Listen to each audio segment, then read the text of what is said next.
ನನ್ನ ಹೆಸರು ಜಯರಾಮು. ನಾವಿಲ್ಲಿ ಕನಕಪುರದಲ್ಲಿ ವನ್ನಿ ಕುಲಸ್ಥರಿಂದ ಕನಕಪುರ ಟೌನ್ನಲ್ಲಿ 29ನೇ ವರ್ಷದ ಅದ್ದೂರಿ ದ್ರೌಪದಮ್ಮನ ಕರಗೋತ್ಸವನ ಪ್ರಾರಂಭ ಮಾಡಿದ್ದೀವಿ. ಇದು 9 ದಿವಸ ಕರಗನ ನಾವು ಹಮ್ಮಿಕೊಂಡಿದ್ವಿ, ಕರಗೋತ್ಸವದ ಕಾರ್ಯಕ್ರಮಗಳನ್ನ. ಆ 9 ದಿನದಲ್ಲಿ ಮೊದಲನೇ ದಿನ ಧ್ವಜಾರೋಹಣ ಮಾಡ್ತೀವಿ. ಇದನ್ನು ನಾವು ಮಳೆಗಾಳಿನಿಂದ ಬಿದಿರು ಮರನ ತಂದು ಪೂಜೆ ಮಾಡಿ ಅದನ್ನು ಅವತ್ತು ಸಾಯಂಕಾಲ ಹೋಮ ಹವನಾದಿ ಕಾರ್ಯಕ್ರಮಗಳನ್ನ ಮಾಡಿ ಅದರಲ್ಲಿ ಆಂಜನೇಯನ ಪ್ರತಿಷ್ಠಾಪನೆ ಮಾಡಿ ಆ ಧ್ವಜಾರೋಹಣನ ಮಾಡ್ತೀವಿ ಮೊದಲನೇ ದಿವಸ. ಎರಡನೇ ದಿವಸ ವಿಶೇಷ ಪೂಜೆ ಮಾಡ್ತೀವಿ. ಎರಡನೇ ದಿವಸ ಕುಂಕುಮಾಲಂಕಾರ, ಮೂರನೇ ದಿವಸ ಗಂಧದ ಅಲಂಕಾರ, ನಾಲ್ಕನೇ ದಿನ ಅರ್ಶಿಣದ ಅಲಂಕಾರ ಮಾಡಿ ನಂತರ ನಾಲ್ಕನೇ ದಿವಸ ಕಲ್ಯಾಣೋತ್ಸವ ಕಾರ್ಯಕ್ರಮಗಳನ್ನ ಮಾಡ್ತೀವಿ. ಕಲ್ಯಾಣೋತ್ಸವದಲ್ಲಿ ಆರತಿ ದೀಪಗಳು, ಹೆಣ್ಣುಮಕ್ಕಳಿಂದ ಆರತಿ ದೀಪಗಳ ವಿಶೇಷ ಕಾರ್ಯಕ್ರಮ ಇರ್ತದೆ. ಹೆಣ್ಣುಮಕ್ಕಳ ವಿಶೇಷ ಆರತಿ ದೀಪಗಳಿರ್ತದೆ. ಆರತಿ ದೀಪಗಳ ಮುಗಿದ ನಂತರ ಹಸಿ ಕರಗದ ಕಾರ್ಯಕ್ರಮ ಇರ್ತದೆ. ಈ ಹಸಿ ಕರಗದ ಕಾರ್ಯಕ್ರಮ ಮುಗಿದ ನಂತರ ಹಸಿ ಕರಗ ಮುಗಿದ ಮಾರನೆಗೆ ಹಸಿ ಕರಗ ಬಂದು ಮಳೆಗಾಳು ಶಿವನ ದೇವಸ್ಥಾನದಿಂದ ಪ್ರಾರಂಭ ಆಗಿ ನಂತರ ಮಳೆಗಾಳು ಗ್ರಾಮದಲ್ಲೆಲ್ಲ ಮುಗಿಸ್ಕೊಂಡು ನಂತರ ಕೋಟೆ ಭಾಗಕ್ಕೆ ಬಂದು ಕೋಟೆ ಕೆಳಗಿನ ಕೋಟೆ ಮತ್ತು ಮೇಲಿನ ಕೋಟೆ ಭಾಗಗಳಲ್ಲೆಲ್ಲ ಪೂಜೆ ತಗೊಂಡು ನಂತರ ಶೇರ್ಗಾರ ಬೀದಿ ಮುಖಾಂತರ ದೇವಸ್ಥಾನ ಸೇರುತ್ತೆ ಮಧ್ಯರಾತ್ರಿಲಿ. ನಂತರ ನೆಕ್ಸ್ಟ್ ಮಾರನೇ ದಿನ ದೇವಸ್ಥಾನದಲ್ಲಿ ಪೊಂಗಲ್ ಸೇವೆ ಇರುತ್ತೆ. ಪೊಂಗಲ್ ಸೇವೆ ಮುಗಿದ ನಂತರ ಹೂವಿನ ಕರಗ, ಕೊನೆ ದಿವಸ ಹೂವಿನ ಕರಗ ಪ್ರಾರಂಭ ಆಗಿ ನಂತರ ಸೇವಾಕರ್ತರೆಲ್ಲ ಬಂದು ಹೂವಿನ ಕರಗ ಪ್ರಾರಂಭ ಮಾಡಿ ನಂತರ ಕರಗನೂ ಮಧ್ಯರಾತ್ರಿ 12 ಗಂಟೆ ನಂತರ ದೇವಸ್ಥಾನದಿಂದ ಹೊರಟು ಕೆಂಕೇರಮ್ಮನ ದೇವಸ್ಥಾನ, ನಂತರ ಅಂಬೇಡ್ಕರ್ ನಗರ ಮಾರ್ಗವಾಗಿ ಅಂಬೇಡ್ಕರ್ದಲ್ಲಿ ಆಂಜನೇಯ ಸ್ವಾಮಿ ದೇವಸ್ಥಾನ, ನಂತರ ತಿರ್ಗಾ ವಾಪಸ್ ಬಂದು ಧರ್ಮರಾಜ್ ವರ್ಕ್ಶಾಪ್ ರೋಡು, ನಂತರ ಲಿಂಗಣ್ಣನ ಬೀದಿ, ನಂತರ ಯಲ್ಲಮ್ಮನ ದೇವಸ್ಥಾನ ಮಾರ್ಗವಾಗಿ ನಂತರ ಕೆನೆ ಸರ್ಕಲ್ಗೆ ಬರ್ತದೆ. ಕೆನೆ ಸರ್ಕಲಿಂದ ನಂತರ ಕನಕ ಕ್ಲಿನಿಕ್ ಮಾರ್ಗವಾಗಿ ಹೊರಟು ಪೊಲೀಸ್ ಕ್ವಾರ್ಟರ್ ಮುಖಾಂತರ ಮಾರಮ್ಮನ ದೇವಸ್ಥಾನದಲ್ಲಿ ಪೂಜೆ ತಗೊಂಡು ನಂತರ ರಾಮನಗರ ರಸ್ತೆಯಲ್ಲಿ ಇರ್ತಕ್ಕಂಥ ಮುತ್ತರಾಯ ಸ್ವಾಮಿ ದೇವಸ್ಥಾನಕ್ಕೆ ಬಂದು ನಂತರ ಅಲ್ಲಿಂದ KSRTC ರಾಮನಗರ ರಸ್ತೆ ಮಾರ್ಗವಾಗಿ KSRTC ಗ್ಯಾರೇಜ್ಗೆ ಹೋಗಿ ಅಲ್ಲಿರ್ತಕ್ಕಂಥ ಆಂಜನೇಯ ಸ್ವಾಮಿ ದೇವಸ್ಥಾನದ ಗಣೇಶನ ದೇವಸ್ಥಾನದಲ್ಲಿ ಪೂಜೆ ತಗೊಂಡು ನಂತರ ವಿವೇಕಾನಂದ 1ನೇ ಬೀದಿಲಿ ಬಂದು ನಂತರ MG ರಸ್ತೆ ಕಾಮನಗುಡಿ ಬೀದಿಲಿ ಬಂದು ಅಲ್ಲಿ ಪೂಜೆ ತಗೊಂಡು ನಂತರ ಕೋಟೆ ರಂಗನಾಥ ಸ್ವಾಮಿ ದೇವಸ್ಥಾನ, ಕೋಟೆ ಆಂಜನೇಯ ಸ್ವಾಮಿ ದೇವಸ್ಥಾನದಲ್ಲಿ ಪೂಜೆ ತಗೊಂಡು ನಂತರ ಆಂಜನೇಯ ದೇವಸ್ಥಾನದ ಮಾರ್ಗವಾಗಿ ಒಳಕೋಟಮ್ಮನ ದೇವಸ್ಥಾನ ಮತ್ತು ಕೋಟೆಯ ಕೆಳಭಾಗದ ಪ್ರಮುಖ ಬೀದಿಗಳು ಮತ್ತು ಕೋಟೆ ಮೇಲ್ಭಾಗದ ಗೊಲ್ಲರ ಬೀದಿ, ಶೇರ್ಗಾರ ಬೀದಿ ಮುಖಾಂತರ ಮುಗಿಸ್ಕೊಂಡು ದೊಡ್ಡಿ ಬೀದಿ ಮಾರ್ಗವಾಗಿ ಪುನಃ ಬೆಳಗ್ಗೆ ದೇವಸ್ಥಾನ ಸೇರ್ತದೆ. ದೇವಸ್ಥಾನ ಸೇರಿದ ನಂತರ ಸಾಯಂಕಾಲ ಅವತ್ತಿನ ಕರಗ ಮುಗಿದ ಸಾಯಂಕಾಲ ವಸಂತೋತ್ಸವ ಇರುತ್ತೆ. ವಸಂತೋತ್ಸವದ ಮುಗಿದ ನಂತರ ಧ್ವಜವನ್ನು ಅನಾವರಣಗೊಳಿಸಿ ಅವರೋಹಣ ಮಾಡಿ ನಂತರ ಅಲ್ಲಿಗೆ ನಮ್ಮ ಕಾರ್ಯಕ್ರಮಗಳೆಲ್ಲ ಅಲ್ಲಿಗೆ ತಾಯಿ ಸೇವೆ ಅಲ್ಲಿಗೆ ಮಾಡಿ ನಮ್ಮದೆಲ್ಲ ಕಾರ್ಯಕ್ರಮಗಳೆಲ್ಲ ಅಲ್ಲಿವರೆಗೆ ಮುಕ್ತಾಯಗೊಳ್ಳುತ್ತೆ. ನಮಸ್ಕಾರ, ನನ್ನ ಹೆಸರು ಶ್ರೀಕಂಠಯ್ಯ. ಕಂಠಪ್ಪ ಅಂತ ನನ್ನನ್ನೆಲ್ಲ ಕರೀತಾರೆ. ಆನೇಕಲ್ನಲ್ಲಿ ನಾನು ಜೀವನ ಮಾಡ್ತಾ ಇದ್ದೀನಿ. ಏನೇ ಕಾರ್ಯಕ್ರಮ ಆದರೂ ನನ್ನನ್ನು ನಮ್ಮ ದೇವಸ್ಥಾನದಿಂದ ಎಲ್ಲರನ್ನ ಕರೆಸಿ ನಾನು ಸೇವೆ ಮಾಡಬೇಕು ಅಂತ ಇಲ್ಲಿ ಬಂದು ಕರೆಸ್ತಾರೆ. ನಾನು ಬಂದು ವಿಶೇಷವಾಗಿ ನಾನು ಹುಟ್ಟಿ ಬೆಳೆದದ್ದು ಕನಕಪುರದಲ್ಲಿ, ಕೆಲಸ ಮಾಡ್ತಾ ಇರೋದು ಆನೇಕಲ್ನಲ್ಲಿ. ಕಟ್ ಮಾಡಿ ಅದನ್ನ ಈಗ ಮಾಡ್ತಾ ಇರೋದು ಅದಕ್ಕ ಆಯ್ತಾ ಅಲ್ವಾ, ಅಲ್ವಾಗಿ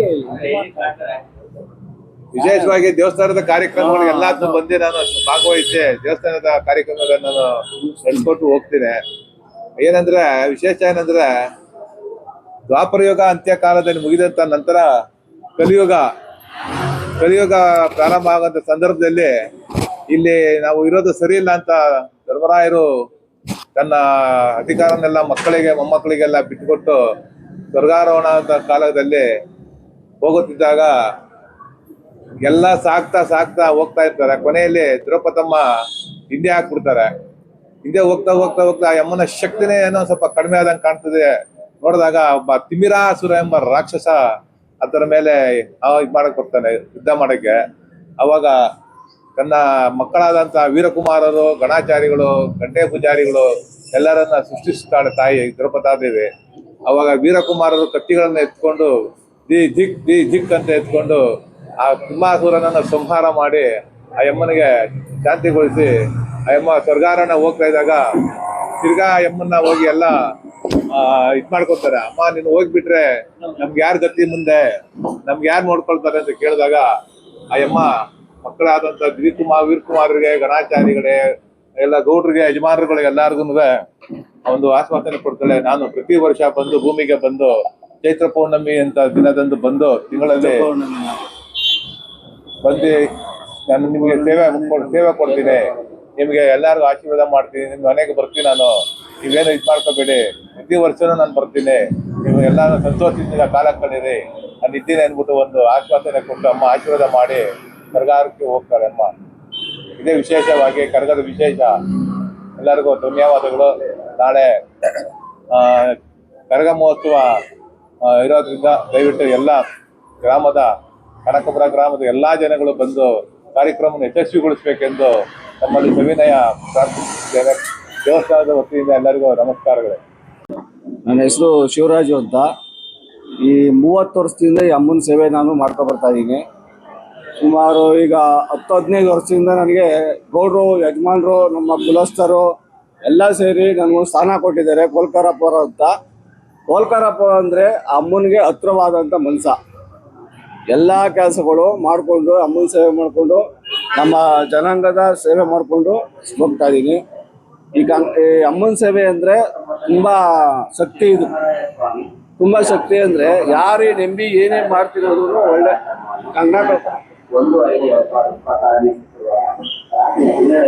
ಸೇವೆ ಮಾಡ್ತಾ ಇದ್ದೀವಿ. ಈ ಕಂಗಣ ಅಂದ್ರೆ ಏನಂದ್ರೆ ಇದು ವೀರಕುಮಾರರು ಅಂತ. ವೀರಕುಮಾರರು ಅಂದ್ರೆ ಏನಕ್ಕೆ ಅಂದ್ರೆ ಅಮ್ಮ ಕರ್ಗ ಈಚೆ ಬರ್ಬೇಕು ಅಂದ್ರೆ ವೀರಕುಮಾರಿಂದನೇ ಈಚೆ ಕರ್ಬೇಕು ಅಂದ್ರೆ ನಾವು ಯಾವಾಗ ಅಮ್ಮನ್ನ ಗೋವಿಂದ ಗೋವಿಂದ ಗೋವಿಂದ ಅಂದ್ರೆ ಅಮ್ಮನಿಗೆ ಹುಮ್ಮಸ್ ಬರುತ್ತೆ. ಗೋವಿಂದ ಅಂದ್ರೆ ಕೃಷ್ಣ ಪರಮಾತ್ಮ.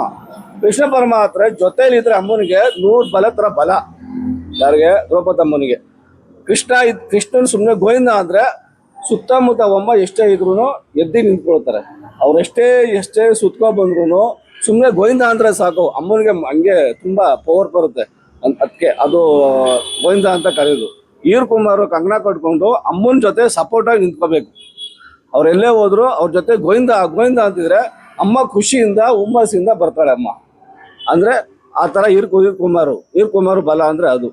ಹಸಿಕರ್ಗ ಅಂದ್ರೆ ಹಸಿಕರ್ಗ ಮಾಡ್ತೀವಿ. ಹಸಿಕರ್ಗ ಏನಕ್ಕೆ ಮಾಡ್ತೀವಿ ಅಂದ್ರೆ ಫಸ್ಟು ನಾವು ಇದರಿಂದ ನೀರು ತರ್ತೀವಿ. ಯಾವುದೋ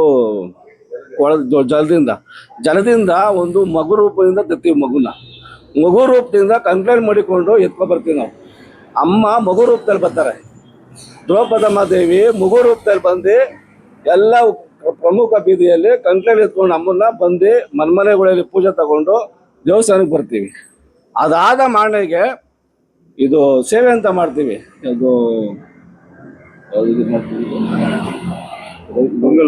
ಪೊಂಗಲ್ ಸೇವೆ ಏನ್ ಮಾಡ್ತೀವಿ ಅಂದ್ರೆ ಎಲ್ಲ ನಮ್ಮ ಕುಲ ಬಾಂಧವರಲ್ಲಿ ಬೆಳಗ್ಗೆಯಲ್ಲಿ ಬಂದು ಸಾಯಂಕಾಲ ಕುಲ ಬಾಂಧವರು 4-5 ಗಂಟೆ ಸ್ಟಾರ್ಟ್ ಆಗುತ್ತೆ. ಅದು ತಾಯಿಗೆ ಬಂದು ನಿನ್ನೆ ಅಮ್ಮ ಕರ್ಕೊಂಬಂದಿರ್ತೀವಲ್ವಾ, ಎಲ್ಲ ನಮ್ಮ ಕುಲ ಬಾಂಧವರು ಕರ್ಕೊಂಡ್ಬಂದು ಅಮ್ಮನ ತಂಪು ಮಾಡ್ತಾರೆ. ಅಂದರೆ ಪೊಂಗಲ್ ಸೇವೆ ಮಾಡಿ ಅವ್ರ ಮನೆಯಿಂದ ಮಡಿ ಬಂದು ಇಲ್ಲೇ ಬಂದು ದೇವಸ್ಥಾನದವು ಒಲೆ ಒಡ್ಡಿ ಒಲೆಯಲ್ಲಿ ಮಾಡಿ ಪೊಂಗಲನ್ನು ಸೇವೆ ಮಾಡಿ ಅಮ್ಮನಿಗೆ ನೈವೇದ್ಯ ಮಾಡ್ತಾರೆ. ಹೇಗೆ ನೈವೇದ್ಯ ಮಾಡ್ತಾರೆ ಅಂದರೆ ನಾವು ನಿನ್ನೆ ಮಗು ರೂಪದಲ್ಲಿ ಕರ್ಕೊಂಡ್ಬಂದಿರ್ತೀವಿ ಯಾರನ್ನ? ದ್ರೌಪದ ದೇವಿನ. ಆ ಅಮ್ಮನಿಗೆ ನಮ್ಮ ಕುಲ ಬಾಂಧವರು ನೈವೇದ್ಯ ಮಾಡ್ತಾರೆ. ನೈವೇದ್ಯ ಅದು ಪುಣ್ಯವಾದ ಕೆಲಸ. ಅಮ್ಮ ಎಲ್ಲೋ ಕರ್ಕೊಂಬಂದು ಹೊರಟ್ಬಿಟ್ಟಾಗ ಅವ್ರಿಗೆ ನೈವೇದ್ಯನ ಮಾಡ್ತಾರೆ. ಇದು ಪೊಂಗಲ್ ಸೇವೆ ಅಂತ ಮಾಡ್ತಾರೆ.